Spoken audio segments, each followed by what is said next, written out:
Maksud yang B07, saya nak menyentuh butiran 040300 sebanyak 126 juta untuk menampung keperluan tambahan perbelanjaan beasiswa dalam dan luar negara bagi tahun 2013. Agak besar juga jumlah tersebut, tetapi dalam masa yang sama kerajaan kita selalu menyatakan Malaysia akan menjadi hub pendidikan negara. Sudah tiba masanya. Hub dunia. Sudah tiba masanya. Kerajaan memikirkan kaedah supaya beasiswa yang besar dibelanjakan keluar negara ini kita tampung untuk dalam negara. Cumanya di peringkat dalam negara kita boleh cari kaedah. Student yang cukup pandai kita boleh pilih yang menjadi pakar-pakar untuk dihantar ke luar negara. Bukan macam sekarang, diberi peluang peringkat awal, setengah-setengah itu menyusahkan balik kerajaan, pergi dulu, memang pelajar yang baik, akhirnya mereka tak dapat beasiswa, memberi masalah kepada kerajaan balik. Sedangkan kita memanggil pelajar-pelajar luar negara datang ke Malaysia. Kalau satu orang pelajar, kita berbelanja beratus-ratus ribu, tetapi kalau beasiswa tadi dibagi kepada pelajar yang belajar dalam negara, mungkin boleh melibatkan lebih ramai pelajar-pelajar yang bijak dalam negara. Perkara yang kedua, saya ingin bertanya kepada kerajaan.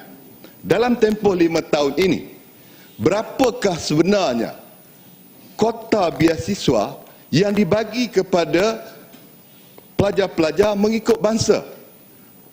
Kalau dulu kita tahu, kota beasiswa yang dihantar ke luar negara hampir 100% untuk Bumi Putra. Tapi kita nak dengar pada kerajaan pada hari ini, dalam tempoh 5 tahun ini, mengikut bangsa-bangsa, berapa kerajaan sudah buat sesuai dengan dasar liberalisasi negara kita pada masa ini. Dalam masa yang sama, kepentingan pendidikan memang kita tak boleh lupakan. Kita berharap bukan sekadar diperkasakan universiti dalam negara, perkasa segala-galanya, belanja yang besar ini boleh membuahkan hasil yang amat besar untuk negara. Saya juga ingin menyentuh tentang Jabatan Perdana Menteri TV Al-Hijrah. Dalam sini kita membelanjakan 30 juta dalam B06 perkara yang pertama. Setakat ini sejauh mana TV Al-Hijrah ini ditonton oleh masyarakat? Berapa dia punya dapat tarik untuk melihat TV Al-Hijrah? Kita pun sendiri kadang sekali-sekala je kita buka TV Al-Hijrah. Maka Jabatan Perdana Menteri yang menjaga TV Al-Hijrah perlu meningkatkan lagi program-program yang ada untuk memastikan supaya rakyat memberi tumpuan juga kepada TV Al-Hijrah. Bersesuaian dengan masalah pahaman-pahaman antara ahli sunnah wal jamaah dengan syiah. Maka kita kena banyak penerangan dalam TV Al-Hijrah. Kerana kesilapan ataupun pahaman-pahaman tersebut kadang-kadang kita boleh melihat perbalahan antara keluarga, antara ibu bapa dengan anak. Maka belanja yang besar ini biarlah pulangannya kepada masyarakat besar juga di peringkat TV. Perkara yang seterusnya dalam Jabatan Perdana Menteri, penjenamaan negara. Banyak rakan-rakan dah sebut, kita percaya untuk menduniakan negara kita, pelbagai benda perlu diperkasakan untuk menjenamakan negara. Persoalan kita, kadang-kadang kita memberi peruntukan yang banyak kepada kementerian, kepada jabatan. Apakah sebenarnya pegawai-pegawai kita, saya minta maaf lah, pegawai-pegawai kita memahami maksud, misi yang kita hasratkan. Apakah kadang-kadang peruntukan yang besar diperturunkan, tetapi sampai ke peringkat yang melaksanakan tadi tidak memahami hasrat kerajaan, sekadar nak menghabiskan peruntukan, maka berlakulah perbalahan di peringkat bawah. Maka oleh sebab itu, pada saya mohon pihak kerajaan supaya memastikan matlamat kita menyediakan bajet turun ke bawah, dipahami oleh semua pegawai-pegawai pelaksana supaya matlamat yang kita nak tercapai. Perkara yang seterusnya, penjelasan. Ya, sila. Saya Tuan Speaker, setujukah Greg, kalau kita minta pihak kerajaan memberikan perincian kepada kita tentang aktiviti-aktiviti yang akan dijalankan bagi maksud 422-300 unit penjenamaan negara tadi, bagi kita mendapat satu gambaran yang jelas tentang peruntukan diminta. Terima kasih. Tolong masuk dalam ucapan saya, pihak kerajaan seperti mana yang dicadangkan oleh Tasdik Glogor, biar kita bentangkan perincian tentang penjenamaan semula ni apa dia satu persatu, kerana jumlahnya yang agak tinggi. Tuan Pengusi, seterusnya 7 juta kita sediakan Institut Wasatiyah Malaysia dan juga Suruhanjaya pendatang asing tanpa izin. Kadang-kadang kita bertujuan untuk mengendalikan supaya tidak ramai pendatang asing dalam negara. Tetapi mereka dilayan seperti seorang raja yang dapat makan, selimut, tempat tidur elok-elok. Akhirnya, bagaimana suasana negara? Kita elok masuk depo, depo boleh keluar kot pelabuhan-pelabuhan tertentu, kan? Pasal dia ada kaedah boleh angkat tangan, keluar masuk. Ada negara, hari ini nama dia CA, masuk hari berikut dia nak masuk ke negara kita, jadi B. Tolong tengoklah perkara ini, supaya tidak berulang kali mereka yang ditahan di depo dengan pengenalan yang berubah-ubah, masuk semula ke negara, walaupun kerajaan telah menyediakan program 6P, cak tangan apa nama pakai apa nama tu saya nak sebut pun tak tahu. Tetapi biarlah kita nak menjadikan negara kita satu yang perkasa bertaraf dunia, jangan digelak oleh orang lain. Kita cerita bukan main hebat dalam surat khabar untuk mempengaruhi rakyat percaya kepada dasar yang kita buat. Tiba-tiba selepas kita buat, kita boleh tahu orang yang sama ni dia dapat masuk balik ke negara kita. Kalau dulu rambut dia warna hitam, dia tukar warna oranye, kan? Dia boleh ada kaedah.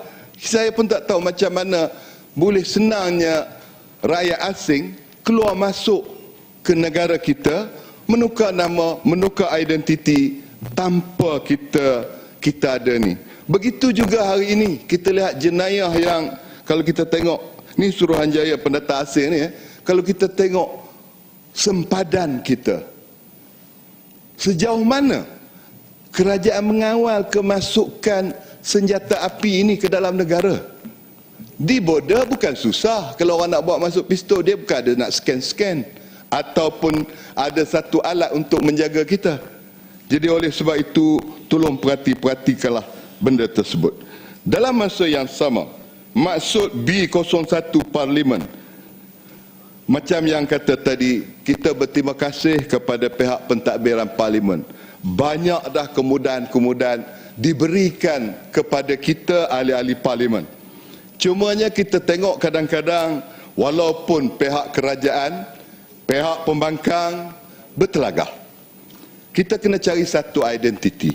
Sekurang-kurangnya kita buat tie yang sama yang dikeluarkan oleh pihak pentadbiran. Maknanya yang dipersetujui. Kalau mereka tak berani color biru, kita carilah satu color yang boleh diterima oleh pihak Parlimen, supaya nampak satu hari ini kita boleh bersama pakai tie serupa, ada boleh tanda nama yang sama, menandakan kita ialah ahli Parlimen, kerana kita ada satu identiti yang tertentu di Parlimen. Kerana Yang penting ialah kita nak memperkasakan ahli parlimen kita. Dalam masa yang sama, SPRM, saya cukup seronok dengar hujah daripada pihak lawan kita. Dibagi tahu dah jumpa dengan SPRM, sebab saya tengok sebelum pilihan raya pihak pembangkang tiba. SPRM ni bagaikan seolah-olah kita tidak menghormati SPRM. Tapi hari ini saya percaya cadangan-cadangan yang dikemukakan oleh pihak pembangkang, kalaulah pihak SPRM bawa rang undang-undang untuk perubahan tersebut, pihak mereka akan terima. Sebenarnya kita pun memahami perkara yang tersebut. Sebab pihak kerajaan percaya SPRM adalah satu badan. Cumanya saya bersetuju tadi, mereka tak boleh nak buat pendakwaan, kena rujuk dulu dengan peguam negara. Akhirnya ini jadi masalah. Maka fikir-fikirkanlah jabatan berkenaan supaya bagaimana, sebab kita percaya pihak kerajaan tidak berlakon untuk mencegah rasuah. Ya, gulung ya. Kita tak lama dah tu nak gulung lah tu kan. Dalam masa yang sama, pihak SPRM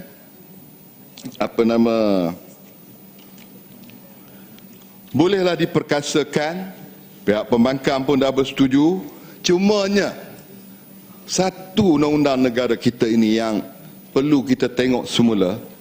Baru pertuduhan kita telah menjatuhkan kesalahan kepada mereka. Adakah baru pertuduhan kita gari orang tersebut, pihak surat khabar tangkap gambar, tiba-tiba dibicarakan dalam tempoh 5 tahun orang tersebut tidak bersalah, maka pihak SPRM kah, pihak polis kah, pihak yang berkaitan mesti cari jalan. Waktu pertuduhan janganlah menampakkan orang yang kena tuduh tadi seolah-olahnya dia sudah bersalah. Semacam mana tadi saya pun ada pengalaman soal dalam pilihan raya, macam mana Kulai sebut tadi. Ada satu SMS beredar dalam parlimen kita, entah-entah pembangkang yang buat, mari ke peti undi sekian, kami nak bayar ni. Tetapi kita bukan buat benda tersebut, kan? Bermakna ada satu kumpulan buat tuduhan palsu. Konon-konon Barisan Nasional nak bayar. Sebenarnya bukannya Barisan Nasional nak bayar. Tak ada. Bukannya perangai Barisan Nasional nak membayar duit kepada pengundi-pengundi tersebut. Itu bukan perangai kita. Saya percaya. Tetapi ada sekumpulan. Maka di Dewan Yang Mulia ini, kalau kita buat tuduhan macam ini, sama macam orang yang kena tuduh tiba-tiba digari pihak surat khabar tangkap gambar, seolah-olah sudah bersalah, kan? Maka pihak kerajaan, SPRM, mana-mana juga kena fikirkan satu kaedah supaya tidak memalukan individu tersebut. Bayangkan mereka yang dah berjasa kepada negara tiba-tiba digari. Ya, Kulai bangun. Dan Kulai bangun nak bagi laluan. Dalam jawatankuasa ni, saya menyokonglah kepala-kepala yang Kulai berkaitan. bangun nak bagi laluan ke? Siapa dia? Minta maaf. Okey. Terima kasih. Saya ingat nak gulung dah tadi. Ya, sorry.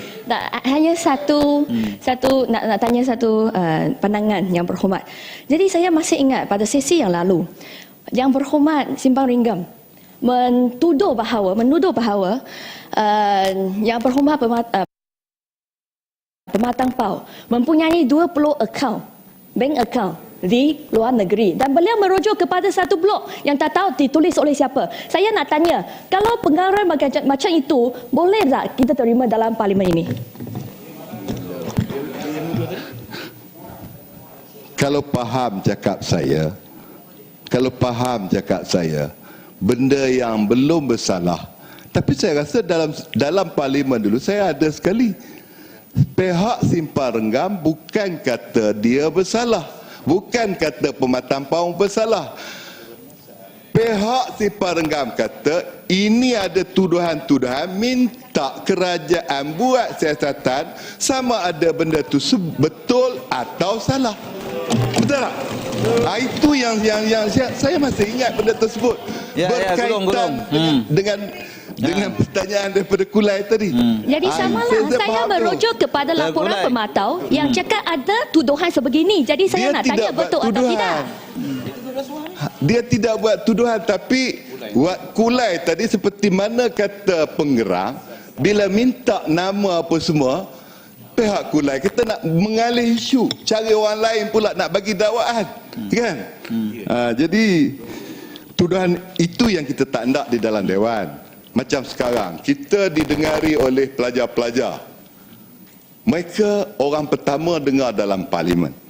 Apakah yang kita bahas tadi, kita buat tuduhan tadi, kalau mereka salah faham, mereka menganggapkan benar apa yang kita katakan tadi. Ini yang kita kata kita nak jaga. Nak jaga